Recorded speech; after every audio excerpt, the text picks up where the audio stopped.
না, অনেক হয়েছে, ব্যাস আর পারছি না। এত কিছুর পর আজ আমি বড্ড ক্লান্ত।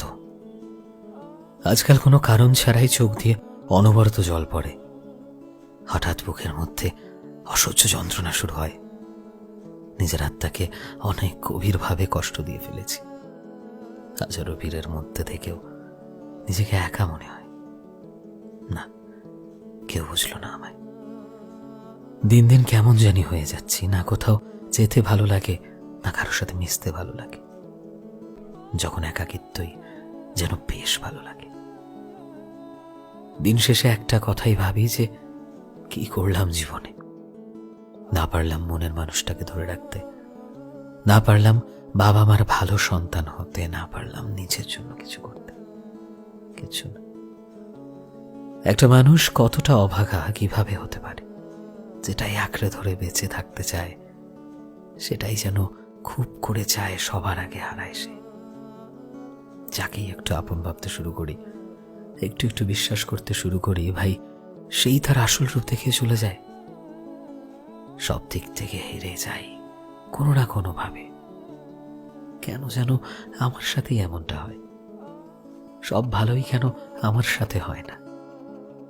একটা আফসোস সারা জীবন থেকে যাবে, কেউ বুঝলো না আমায়।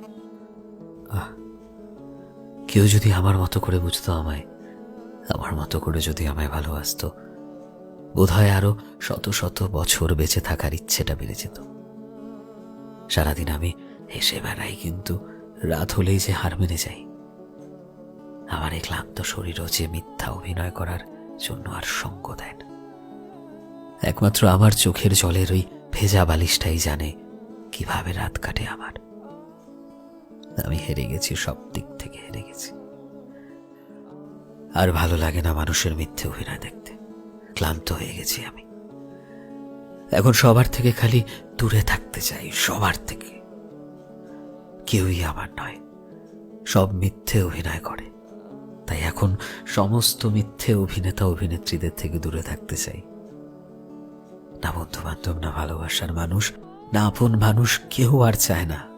ব্যাস এবার আমি শুধু আমার মতো থাকতে চাই, শুধুমাত্র আমার মতো। একাকিত্ব যে একবার উপভোগ করতে শিখে যাবে, সেই হবে শ্রেষ্ঠ সুখী ব্যক্তি। একাকিত্বের মধ্যে থাকে না কারো মিথ্যে অভিনয়, না কাউকে হারানোর ভয়, না চেনা মানুষের ভয়ঙ্কর আসল রূপ দেখতে হয়। ব্যাস এখন সবকিছু ছেড়ে আমি শুধু একা থাকতে চাই, শুধুমাত্র নিজের সাথে।